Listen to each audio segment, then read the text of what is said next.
ദൈവനാമത്തിന് മഹത്വം ഉണ്ടാകട്ടെ. ഈ സ്പെഷ്യൽ ബൈബിൾ ക്വിസിനുള്ള കടപ്പാട് പ്രിയ ജോബിൻ സാമുവൽ ബ്രദറിനോടാണ്. ആക്ച്വലി ജോബിൻ സാമുവലിനെയാണ് ഈ ബൈബിൾ ക്വിസ് നടത്താൻ ഏൽപ്പിച്ചിരുന്നത്. പക്ഷേ 2-3 ദിവസമായി വളരെയധികം പനിയുടെ പ്രയാസത്താൽ ഭാരപ്പെട്ടു. ചുമയായിരുന്നു, തീരെ സൗണ്ടില്ല. ഇപ്പോൾ ഇവിടെ വന്നിട്ടുണ്ടെങ്കിലും അദ്ദേഹത്തിന് വേണ്ടി ഞാൻ ഈ ബൈബിൾ ക്വിസ് അവതരിപ്പിക്കുകയാണ്. ഇതിൻ്റെ ആൻസറുകൾ ഒരു ക്ലൂ പറയുകയാണ്. ഇതിൻ്റെ ആൻസറുകൾ വരുന്നതെല്ലാം ബൈബിളിലെ മ്യൂസിക്കൽ ഇൻസ്ട്രുമെൻറ്റ്സ് ആയിരിക്കും. അങ്ങനെയാണ് ക്വസ്റ്റ്യൻസ് തയ്യാറാക്കിയിരിക്കുന്നത്. ഫസ്റ്റ് ക്വസ്റ്റ്യൻ, സോറി കുഞ്ഞുങ്ങളെ, ഇംഗ്ലീഷിൽ ട്രാൻസ്ലേറ്റ് ചെയ്യാൻ പറ്റുന്നില്ല. ഓക്കെ. ഇസ്രായേൽ പട്ടണങ്ങളിൽ നിന്നുള്ള സ്ത്രീകൾ ശൗൽ രാജാവിനെ എതിരേറ്റത് എങ്ങനെ? ഇസ്രായേൽ പട്ടണങ്ങളിൽ നിന്നുള്ള സ്ത്രീകൾ ശൗൽ രാജാവിനെ എതിരേറ്റത് എങ്ങനെ? പറഞ്ഞു ഉറപ്പാ. ടാമറിൻ ഒന്നുകൂടെ ഉണ്ട്. തപ്പ് വീണ. ജസ്റ്റിന പറഞ്ഞു, റിച്ചിയും പറഞ്ഞു. ശരിയാണ്. ശൗൽ 1000 കൊന്നു, ദാവീദോ 10,000 എന്ന് സ്ത്രീകൾ ഏറ്റുപാടിയത് എങ്ങനെ? ഒരു വാക്കുണ്ട്.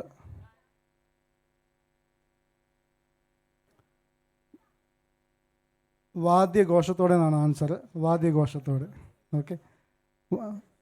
യോഹന്നാൻ പെരുവെള്ളത്തിൻ്റെ എരിച്ചിൽ പോലെയും സ്വർഗത്തിൽ നിന്നൊരു ഘോഷം കേട്ടു. കേട്ട ഘോഷം എങ്ങനെയുള്ളതായിരുന്നു? യോഹന്നാൻ പെരുവെള്ളത്തിൻ്റെ എരിച്ചിൽ പോലെ സ്വർഗത്തിൽ നിന്നൊരു ഘോഷം കേട്ടു. കേട്ട ഘോഷം എങ്ങനെയുള്ളതായിരുന്നു?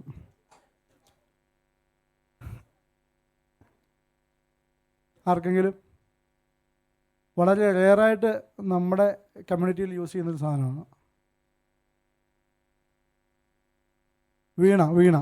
വീണ മീട്ടുന്നത് പോലെയായിരുന്നു. യേശു പ്രമാണിയുടെ വീട്ടിൽ കടന്നപ്പോൾ കണ്ട റെഫറൻസ് റെവലേഷൻസ് 14:2. യേശു പ്രമാണിയുടെ വീട്ടിൽ കടന്നപ്പോൾ കണ്ട കാഴ്ച എന്ത്?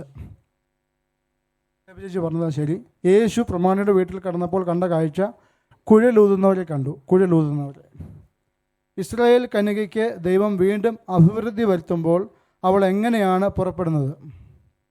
ഇസ്രായേൽ കന്യകയ്ക്ക് ദൈവം വീണ്ടും അഭിവൃദ്ധി വരുത്തുമ്പോൾ അവൾ എങ്ങനെയാണ് പുറപ്പെടുന്നത്?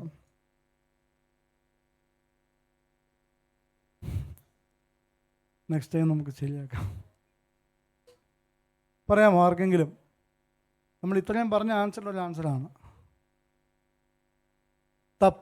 തപ്പെടുത്തുകൊണ്ട് പറഞ്ഞു, പക്ഷേ തപ്പെടുത്തുകൊണ്ട്. അമാവാസിയിലും പൗർണമവാസിയിലും എന്ത് ഊതണം? എല്ലാവർക്കും പോയി. 7ാമത്തെ ക്വസ്റ്റ്യൻ. ഇത് പ്രത്യേകിച്ച് ആർക്കും പോയിൻ്റൊന്നുമില്ല. ഓക്കെ. പ്രതിമയോട് ഇതെന്നല്ല, കോമണായിട്ട് ഞാൻ പറയുക, സമ്മാനങ്ങളൊന്നും ഇല്ലാത്തതുകൊണ്ട്. ഓക്കെ. പ്രതിമയോടും പേരിൻ്റെ സംഖ്യയോടും ജയിച്ചവർ പളങ്ക് കടലിൻ്റെ അരികെ നിന്നത് എന്ത് പിടിച്ചുകൊണ്ടാണ്? ആരാ പറഞ്ഞു? കിന്നരം അല്ല, ഏകദേശം.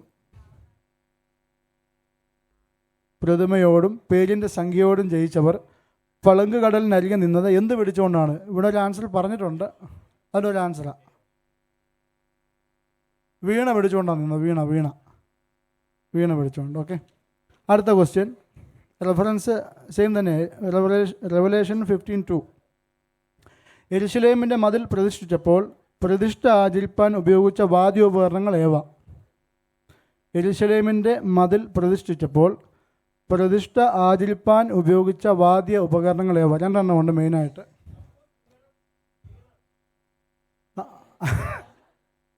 ബൈജുച്ചാൻ പറഞ്ഞതിൽ 2 ഉത്തരം ശരിയാണ്. 2 ഉള്ളൂ, വീണയും കിന്നരവും. Thank you. യഹോവയുടെ പക്കൽ നിന്ന് ദുരാത്മാവ് ശൗലിൻ്റെ മേൽ വന്നപ്പോൾ ദാവീദ് എന്ത് ചെയ്തു? കിന്നരം എടുത്ത് വായിച്ചു. ഇനി 2 ക്വസ്റ്റ്യനും കൂടെ ഉള്ളൂ, എല്ലാവർക്കും പറയാം. നീ പട്ടാളമുള്ള ദേവഗിരിയിൽ എത്തുമ്പോൾ എന്ത് കാണുമെന്നാണ് ശമൂവേൽ ശൗലിനോട് പറഞ്ഞത്? കുറേ പേര് മീറ്റ് ചെയ്യും, പക്ഷെ മീറ്റ് ചെയ്യുമ്പം കുറേ സാധനങ്ങളുമായിട്ടാണ് വരുന്നത്. പറഞ്ഞു ഉണ്ട്, അതുണ്ട്, കുറേ ഇൻസ്ട്രുമെൻസും ഉണ്ട്. ബൈജാൻ പറഞ്ഞ എല്ലാ ആൻസറും ഉണ്ട്. വീണ, തപ്പ്, കുഴൽ, കിന്നരം എന്നിവയോടെ കൂടി ഇറങ്ങി വരുമ്പോൾ പ്രവാചകന്മാരെ കാണും. യൂബാൽ ഡാഷ് ഉപയോഗിക്കുന്ന പിതാവായിരുന്നു. യൂബാൽ കിന്നരവും വീണ ഉപയോഗിക്കുന്ന പിതാവായിരുന്നു. Thank you. എല്ലാ പാർട്ടിസിപ്പൻസിനും നന്ദി. ദൈവം നിങ്ങളെ ധാരാളമായി അനുഗ്രഹിക്കട്ടെ. പ്രത്യേകിച്ച് ഈ ക്വസ്റ്റ്യൻസ് പ്രിപ്പയർ ചെയ്ത ജോബിന് പ്രത്യേകം നന്ദി. God bless you.